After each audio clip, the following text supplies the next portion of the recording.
Hello, today we get to read Daniel 4 and 5. Chapter 4. King Nebuchadnezzar, to the peoples, nation, and men of every language who live in all the world, may you prosper greatly.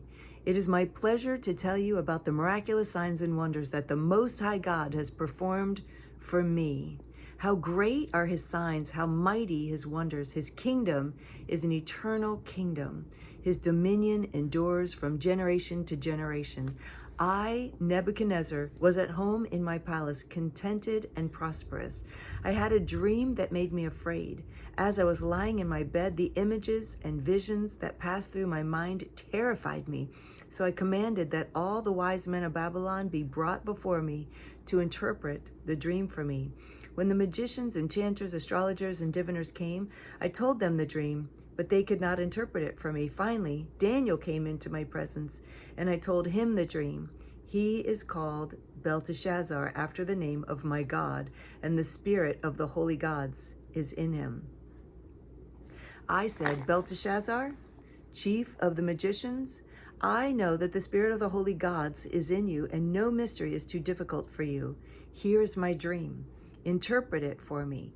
These are the visions I saw while lying in my bed. I looked, and there before me stood a tree in the middle of the land. Its height was enormous. The tree grew large and strong, and its top touched the sky. It was visible to the ends of the earth. Its leaves were beautiful, its fruit abundant, and on it was food for all. Under it, the beasts of the field found shelter, and the birds of the air lived in its branches. From it, every creature was fed. In the vision I saw while lying in my bed, I looked, and there before me was a messenger, a holy one, coming down from heaven. He called in a loud voice, "Cut down the tree and trim off its branches, strip off its leaves and scatter its fruit.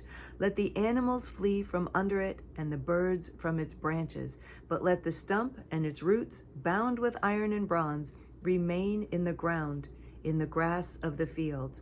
Let him be drenched with the dew of heaven, and let him live with the animals among the plants of the earth. Let his mind be changed from that of a man, and let him be given the mind of an animal, till 7 times pass by for him. The decision is announced by messengers. The holy ones declare the verdict, so that the living may know that the Most High is sovereign over the kingdoms of men, and gives them to anyone he wishes, and sets over them the lowliest of men.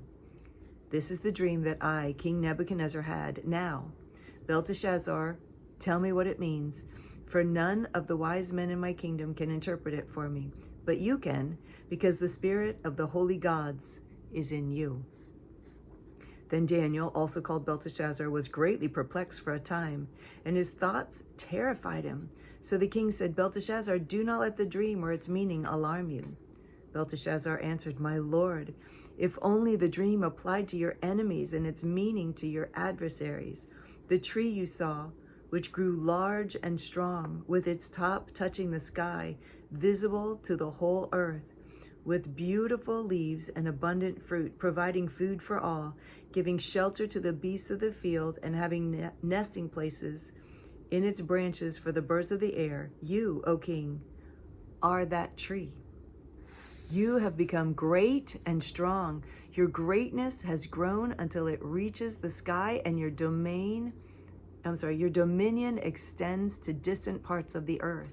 You, O king, saw a messenger, a holy one, coming down from heaven and saying, 'Cut down the tree and destroy it, but leave the stump bound with iron and bronze in the grass of the field, while its roots remain in the ground. Let him be drenched with the dew of heaven. Let him live like the wild animals until 7 times pass by for him.' This is the interpretation, O king, and this is the decree the Most High has issued against my lord the king. You will be driven away from the people and will live with the wild animals. You will eat grass like cattle and be drenched with the dew of heaven. 7 times will pass by for you until you acknowledge that the Most High is sovereign over the kingdoms of men and gives them to anyone he wishes. The command to leave the stump of the tree with its roots means that your kingdom will be restored to you. when you acknowledge that heaven rules. Therefore, O king, be pleased to accept my advice. Renounce your sins by doing what is right, and your wickedness by being kind to the oppressed. It may be that your prosperity will continue. All this happened to King Nebuchadnezzar. 12 months later, as the king was walking on the roof of the royal palace of Babylon, he said, "Is not this the great Babylon I have built as the royal residence by my mighty power and for the glory of my majesty?" The words were still on his lips when a voice came from heaven. "This is what is decreed for you, King Nebuchadnezzar. Your royal authority has been taken from you. You will be driven away from people and will live with the wild animals. You will eat grass like cattle. 7 times will pass by for you until you acknowledge that the Most High is sovereign over the kingdom of men and gives them to anyone he wishes."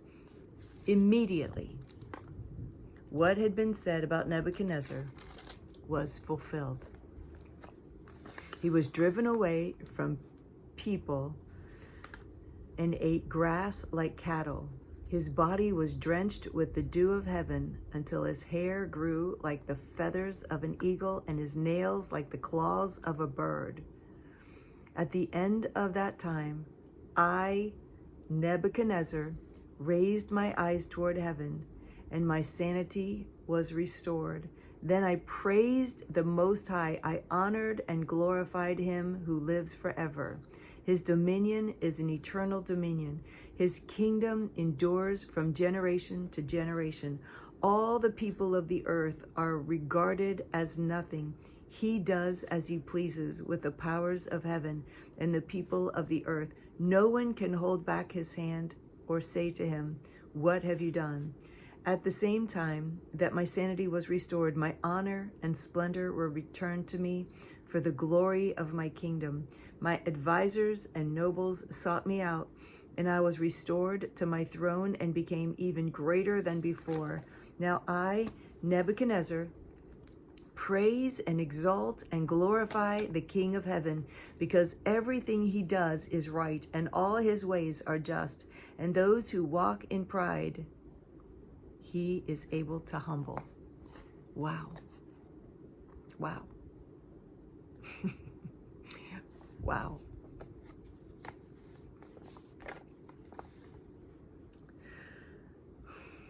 Chapter 5. King Belteshazzar gave a great banquet for 1,000 of his nobles and drank wine with them. While Belteshazzar was drinking his wine, he gave orders to bring in the gold and silver goblets that Nebuchadnezzar, his father, had taken from the temple of Jerusalem, so that the king and his nobles, his wives and his concubines, might drink from them. So they brought in the gold goblets that had been taken from the temple of God in Jerusalem, and the king and his nobles, his wives and his concubines, drank from them. As they drank the wine, they praised the gods of gold and silver, of bronze, iron, wood, and stone. Suddenly, the fingers of a human hand appeared and wrote on the plaster of the wall near the lampstand in the royal palace. The king watched the hand as it wrote. His face turned pale, and he was so frightened that his knees knocked together and his legs gave way. The king called out for the enchanters, astrologers, and diviners to be brought, and said to the wise men of Babylon, "Whoever reads this writing and tells me what it means will be clothed in purple and have a gold chain placed around his neck, and he will be made the 3rd highest ruler in the kingdom." Then all the king's wise men came in, but they could not read the writing or tell the king what it meant.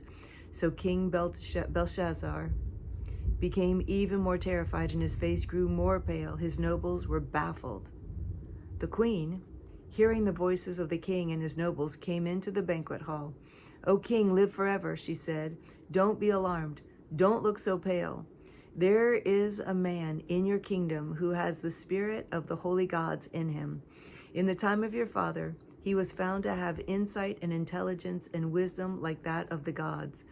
King Nebuchadnezzar, your father the king, I say, appointed him chief of the magicians, enchanters, astrologers, and diviners. This man Daniel, whom the king called Belteshazzar, was found to have a keen mind and knowledge and understanding, and also the ability to interpret dreams, explain riddles, and dissolve difficult problems. Oh, not dissolve, and to solve difficult problems. Call for Daniel, and he will tell you what the writing means. So Daniel was brought before the king, and the king said to him, Are you Daniel, one of the exiles my father, the king, brought from Judah? I have heard that the spirit of the gods is in you, and that you have insight, intelligence, and outstanding wisdom. The wise men and enchanters were brought before me to read the writing and tell me what it means, but they could not explain it. Now I have heard that you are able to give it interpretations and to solve difficult problems. If you can read this writing and tell me what it means, you will be clothed in purple and have a gold chain placed around your neck, and you will be made the third highest ruler in the kingdom. Then Daniel answered the king, You may keep your gifts for yourself and give your rewards to someone else. Nevertheless, I will read the writing for the king and tell him what it means. O king, the Most High God gave your father Nebuchadnezzar sovereignty and greatness and glory and splendor. Because of the high position he gave him, all the peoples and nations and men of every language dreaded and feared him. Those the king wanted to put to death, he put to death, and those he wanted to spare, he spared. Those he wanted to promote, he promoted, and those he wanted to humble, he humbled. But when his heart became arrogant and hardened with pride, he was deposed from his royal throne and stripped of his glory. He was driven away from people and given the mind of an animal. He lived with the wild donkeys and ate grass like cattle, and his body was drenched with the dew of heaven, until he acknowledged that the Most High God is sovereign over the kingdoms of men and sets over them anyone he wishes. But you, his son, O Belshazzar, have not humbled yourself, though you knew all of this. Instead, you have set yourself up against the Lord of heaven. You had the goblets from his temple brought to you, and you and your nobles, your wives, and your concubines drank wine from them. You praised the gods of silver and gold, of bronze, iron, wood, and stone, which cannot see or hear or understand.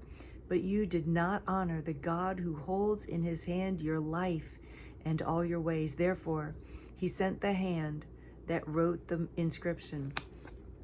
This is the inscription that was written: Mene, Mene, Tekel, Parsin. This is what these words mean. Mene, God has numbered the days of your reign and brought it to an end. Tekel, you have been weighed on the scales and found wanting. Perez, your kingdom is divided and given to the Medes and Persians. Then at Belshazzar's command, Daniel was clothed in purple, a gold chain was placed around his neck, and he was proclaimed the third highest ruler in the kingdom. That very night, Belshazzar, king of the Babylonians, was slain, and Darius the Mede took over the kingdom at the age of 62. Wow. That's a big turn of events. Okay. So the reading for today. I'll see you tomorrow and we'll read more of Daniel. I love you.